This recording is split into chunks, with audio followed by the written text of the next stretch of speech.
Hello student, कैसे हो आप सब लोग। बेटा आज हम करेंगे English subject 9th class worksheet number 21। ठीक है, तो देखिए यहाँ पर आप क्या करेंगे, नेम ऑफ स्टूडेंट लिखेंगे।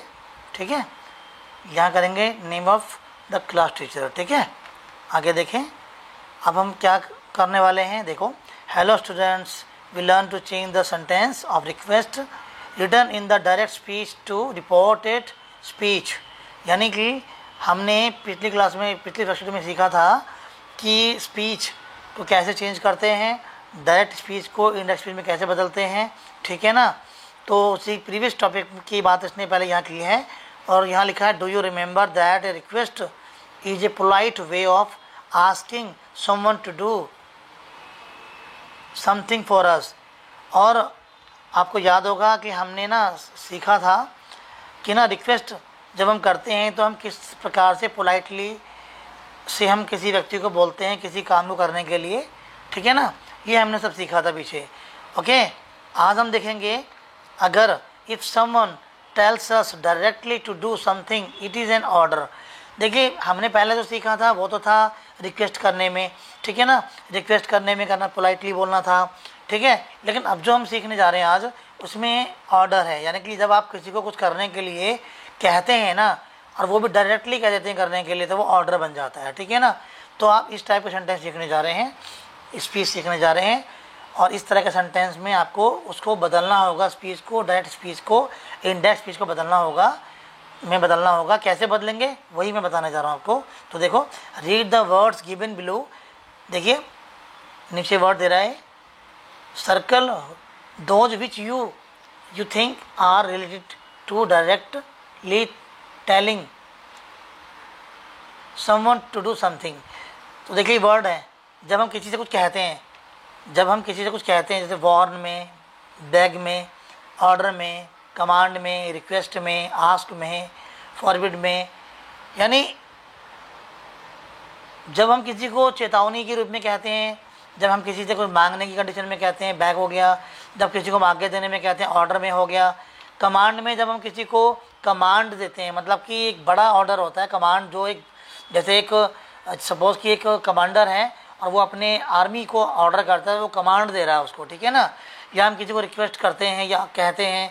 ठीक है, तो ये सब वर्ड्स हमने किसी को कहने के लिए, किसी को जब हम कहते हैं तो वो हमारे बातों में अंदाज छुपा होता है कि उसको हम किस तरीके से कह रहे हैं। ठीक है ना, तो उस में ही हमने अब देखा ऑर्डर। अब हम वे देख रहे हैं ऑर्डर, सेंटेंस में हम क्या देख रहे हैं, ऑर्डर। तो देखिए, how to change sentence of order in reported speech. देखिए हम कैसे चेंज करेंगे सेंटेंस में, रिपोर्टेड स्पीच में कैसे बदलेंगे, ऑर्डर वाले सेंटेंस जब होंगे कैसे बदलेंगे हम। तो it is similar to what we did while changing request sentences, okay, to reporting speech। ये उन्हीं की जैसे सेंटेंसेस हैं जैसे आपने पहले सीखे थे बदलते हुए। जब आपने रिक्वेस्ट वाला सेंटेंस सीखे थे तो बदला था, वैसे ये भी सेंटेंस वैसे ही है। देखो, ask plus noun slash pronoun plus to infinitive. ठीक है ना, ये एक फॉर्मूला है इसका, है ना। अभी मैं समझाऊंगा और करके बताऊंगा कैसे ये होगा। और देखो आगे ये लिखा है, while changing sentences of order to reported speech. तो जब हम बदलते हैं सेंटेंसेस को, ऑर्डर वाले सेंटेंस को तो बदलते हैं रिपोर्टिंग स्पीच के, तो देखिए we just replace the word ask. तो फिर हमें आस्क वाले वर्ड को बदलना होता है, किसमें, टेल में। यानी हम आस्क वर्ड को टेल में कन्वर्ट कर देते हैं। और any of the words encircled by you in the box given above। जो ऊपर हमने वर्ड देखे ना अभी, ये जो वर्ड्स है, वार्न, बैग, ऑर्डर, ये देखो कमांड, रिक्वेस्ट हैं, आस्क, फॉरबिड, इस तरह के वर्ड्स आ जाएंगे। ठीक है ना, वो सेंटेंस की सिचुएशन पे डिपेंड करेगा कि सेंटेंस में जो सब्जेक्ट है वो क्या कह रहा है और उसे कहने में क्या वार्निंग आ रही है, ऑर्डर आ रहा है, या कमांड आ रही है, एक रिक्वेस्ट हो रही है ना। ये आपको फील करना है। फील करने के बाद सेंटेंस में जो फीलिंग्स आ रही हैं उसी के बेसिस पर आपको लिखना है। लेकिन जो फॉर्मूला लिखा हुआ है इसने, वो देखो, वो फॉर्मूला ये है कि देखिए इसमें जो बताया है क्या नाम है, आस्क को चेंज कर देंगे टेल से, है ना। उसके अलावा अगर सेड टू लिखा हुआ है, अगर सेड टू लिखा हुआ है तो जैसे ये टेल लिखा है, वार्न है, ऑर्डर है, कमांड है, फॉरबिड है। अगर सिर्फ से लिखा हुआ है तो tell, warn, order, command, forbid आएगा। लेकिन अगर सेड टू लिखा है, सेड टू मतलब मैं लिख के दिखाता हूँ एक बार आप,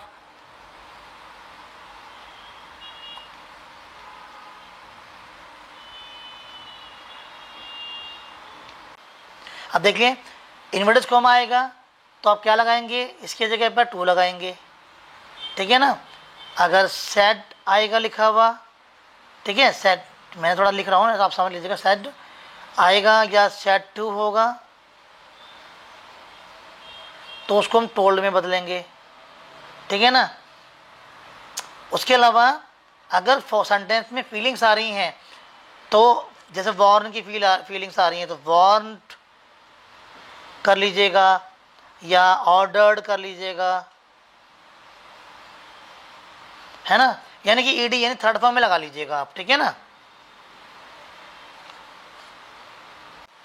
ठीक है ना। तो मैंने आपको ये जो फॉर्मूला है लिखा हुआ है ना, मैंने आपको ये समझाना चाहा है कि ना जैसे tell, warn, order, command, forbid plus noun या प्रोनाउन प्लस टू इन्फिनेटिव।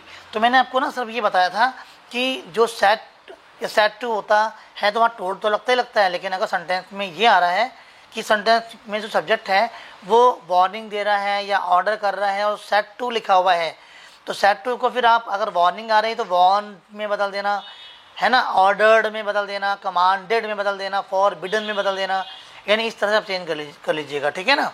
अब देखो एग्जाम्पल आ रहे हैं, मैं एग्जाम्पल दिखा रहा हूँ कैसे। देखो यहाँ देखो पहला सेंटेंस दे रखा है, the teacher said, inverted comma है, look up 3 meaning of difficult words in the dictionary.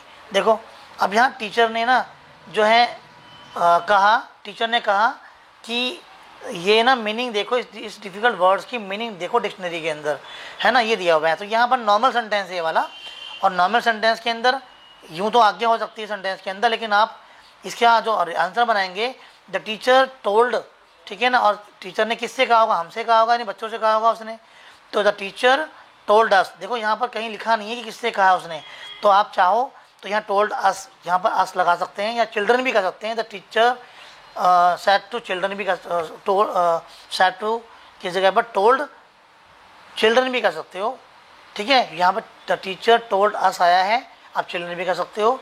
Inverted comma के जगह पर ये जो इन्वर्टेड कॉमा लगा हुआ है ना, ये वाला देखो, ये इन्वर्टेड कॉमा लिखा हुआ है, तो इसकी जगह पर टू लगाया है यहाँ पर, ठीक है। The teacher told us to, ये जो टू लगा हुआ है ये इन्वर्टेड कॉमा की जगह पे लिखा हुआ है। उसके बाद इस सेंटेंस में जो look up the meaning of, ये जो बाकी जो सेंटेंस रह गया फिर वो उतार लेते हैं, ठीक है। Look up the meaning of the difficult words in the dictionary, यानी कि आपको मेन वर्ड्स ऊपर का ये देखना है, एक तो जो सैड लिखा होगा या सैड टू लिखा होगा वहाँ टोल्ड लगेगा, या फिर सेंटेंस की फीलिंग में अगर ऐसा आ रहा है कि कमांड आ रही है तो कमांडेड हो जाएगा, और फिर इन्वर्टेड जो कोमा है उसके जगह पर आपको टू लगाना है। देखो सेकंड सेंटेंस देखें, the policeman said to the robber, क्या कहा इन्वर्टेड कोमे के बाद, डोंट मूव, डोंट मूव। तो देखो पुलिसमैन ने जो है रॉबर से कहा कि भाई हिलना मत, ठीक है। अब देखो यहाँ ये नेगेटिव सेंटेंस है, तो नेगेटिव सेंटेंस में क्या होगा, उससे पहले देखो जो सेड टू है, यहाँ सेंटेंस की फीलिंग को देखो, पुलिस ने रॉबर को क्या कहा होगा, यानी कि इसमें फीलिंग देखो क्या आ रही है, फीलिंग क्या आ रही है, उसने वार्न किया है ना, मतलब क्या किया है, वार्न किया है। तो वार्न किया है तो फिर यहाँ पर द पुलिसमैन वार्न आ गया, तो आ गया ना, policeman warn the robber, robber आ गया। उसके बाद इन्वर्टेड कॉमा, तो वहाँ पर जब नेगेटिव सेंटेंस आ रखा हो, आया हुआ अगर सेंटेंस में, तो डोंट की जगह पर नॉट टू लगाना, आप क्या लगाना, नॉट टू, तो नॉट टू मूव हो जाएगा, यानी कि the policeman warn the robber not to move, यहीं खत्म हो जाएगा सेंटेंस, ठीक है ना। थर्ड देखें, grandmother said to Pawan, inverted comma में क्या है, कम होम बिफोर 7 PM। अब देखो इस सेंटेंस में कोई फीलिंग नज़र नहीं आ रही है, तो इसमें बस सेड टू लिखा हुआ है तो टोल्ड बना दिया, तो ग्रैंड मदर टोल्ड पवन हो जाएगा, इन्वर्टेड कॉमा की जगह पर टू आ जाएगा, है ना। और उसके बाद फिर टू लगने के बाद फिर जो बाकी बात सेंटेंस में लिखी हुई है, जो रिमेनिंग सेंटेंस है, फिर वही पार्ट आ जाएगा एज इट इज़। ठीक है, कम होम बिफोर 7 PM। ठीक है ना। और देखें 4 number, I said to Tommy sit down. तो मैंने टॉमी से कहा कि भी नीचे बैठ जाओ। आप देखो यहाँ पर क्या है सेंटेंस में, देखिए सेंटेंस में क्या लग रहा है आपको, क्या आ रहा है, ऑर्डर, कमांड है, क्या आ रहा है आपको बताओ। ऑर्डर्ड भी हो सकता है, कमांड भी हो सकता है सेंटेंस। देखिए आई ऑर्डर्ड टॉमी, तो टॉमी को मैंने ऑर्डर किया। ठीक है ना। ऑर्डर टू सिट डाउन, यानी इन्वर्टेड कॉमा की जगह पर हमने टू लगाया, बाकी सिट डाउन आ गया। ठीक है ना। देखिए कमांड जो है ना, कमांड जो है मोस्टली वहाँ लगाया जाता है जहाँ पर कोई एक मतलब जहाँ नेसेसिटी होती है, कोई मतलब एक जैसे कि एक पुलिसमैन जब किसी क्रिमिनल को डांटता है, या फिर एक मतलब कमांड देती है, जो गवर्नमेंट है जब किसी को कमांड देती है करने के लिए, कुछ कार्य करने के लिए, तो उधर कमांड लगाते हैं। ठीक है। लेकिन जो नॉर्मली हम जब किसी को ऑर्डर देते हैं, कमांड देते हैं, तो वो एक ऑर्डर में आ जाता है। ठीक है। अब देखो father said don't forget the lunch. अब पिता ने कहा कि लंच मत भूलना। यहाँ भी कोई कमांड या ऑर्डर लग तो रहा है थोड़ा बहुत कि हाँ ऑर्डर किसी को दिया होगा, लेकिन नॉर्मल सेंटेंस है ये वाला। ठीक है ना। तो यहाँ फादर टोल्ड लगा लेना, फादर टोल्ड, और किसको कहा, यहाँ कहीं भी मी नहीं लिखा हुआ, तो नेचुरल सी बात है मुझे ही कहा होगा, घर में मैं ही तो हूँ। ठीक है। द फादर टोल्ड मी, और क्योंकि डोंट का सेंटेंस है इसलिए यहाँ नॉट टू लगाना, not to forget the lunch.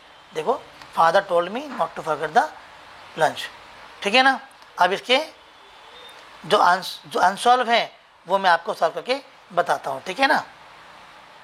ठीक है बेटा, अब हम सॉल्व करते हैं। अब हम ये जो हमारे अनसॉल्व है ना, सॉल्व करते हैं इनको। ठीक है ना। The doctor said to the patient exercise for 30 minutes every day. ठीक है। देखिए मैंने ना इन पाँचों के आंसर तो यहाँ लिख दिए हैं। ठीक है, मैं आपको समझा देता हूँ एक बार फटाफट। देखिए डॉक्टर ने जो है पेशेंट से कहा, तो वैसे तो यहाँ एडवाइस भी आ सकता है, यहाँ पर एडवाइस भी आप कर सकते हो, है ना नॉर्मली। अदरवाइज तुम सेड टू की जगह पर टोल्ड लगा दीजिए। The doctor told the patient to exercise for 30 minutes every day. ठीक है ना। तो मैंने आंसर के देखो सबके लिख दिए। The doctor told the patient to exercise for 30 minutes every day. ठीक है। उसी तरीके से the policeman said to the boys, तो सेड टू, अभी पुलिसमैन ने देखो इनको बाहर निकलने के लिए कहा कार से, तो इसका मतलब है कि यहाँ पर कमांड दे रहा है वो, हालांकि ऑर्डर्ड भी है ये, लेकिन कमांड हम ज़्यादा लेंगे। So the policeman commanded the boys to get out the car. ये मैंने इसका आंसर लिख दिया, देखो, है ना। ठीक है। और देखो थर्ड में भी, my sister said to the robber I will call the police. तो मेरी सिस्टर ने, इसका मतलब कि रॉबर से उसकी सिस्टर ने जो है मतलब उसको वार्निंग दी है रॉबर्स को, तो my sister warned the robber. अब इन्वर्टेड कॉमा की जगह पर यहाँ लिखना that she will call the police. ठीक है। And fourth, I said to my little brother turn off the tap. तो इसके लिए आएगा, यहाँ देखो ये नॉर्मल सी बात हो रही है। ठीक है, नॉर्मल सी बात हो रही है, अपने छोटे भाई से कहा आपने, और ये ऑर्डर में भी हो सकता है पर नॉर्मल बात है ये। I ordered my little brother to turn off the tap. देखिए ये नॉर्मल है वैसे, लेकिन क्योंकि सेंस हमारा जाएगा ऑर्डर में, तो इसको ऑर्डर में लेके चलेंगे। ठीक है। The electrician said to me, बिजली वाले ने बोला डोंट टच द वायर। इसका मतलब है कि यहाँ वो वार्निंग दे रहा है, तो हम लिखेंगे द इलेक्ट्रिशियन वॉर्न्ड मी। अब क्योंकि डोंट आ रहा है तो नॉट टू लगाना, not to touch the wire. तो पूरा आंसर ये रहा, the electrician warned me not to touch the wire. Okay, I hope कि आपको समझ में होगा बेटा। Thank you for watching.